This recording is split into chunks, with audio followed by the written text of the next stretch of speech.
rather than long.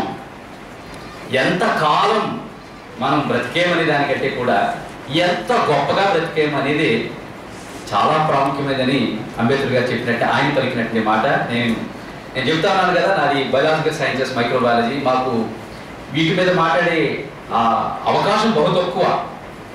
ఇలాంటి సదస్సులో పాల్గొనేది అరుదు. ల్యాబ్సే తప్ప ఇట్లా ఇప్పుడు కలిసి ఉండేది లేదు. But today it's my privilege to hear you sir.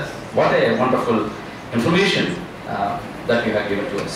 And the second saying of Dr. B.R. Ambedkar sir was, I like the religion, his own words, I like the religion that teaches the liberty, equality and fraternity. Just now sir had just said it.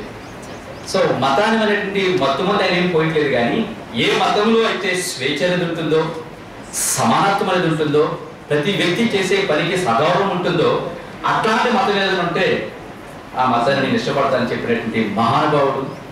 ఆయనకి మనం ప్రత్యేకమైనటువంటి ఆ యొక్క జోహాలను అర్పించాల్సింది. Now I take this opportunity not only to thank our former speaker, Professor K. S. Chalam sir. Now I would like to invite Professor E. Sudharani madam, Professor of History from Ambedkar University, to come and address the gathering.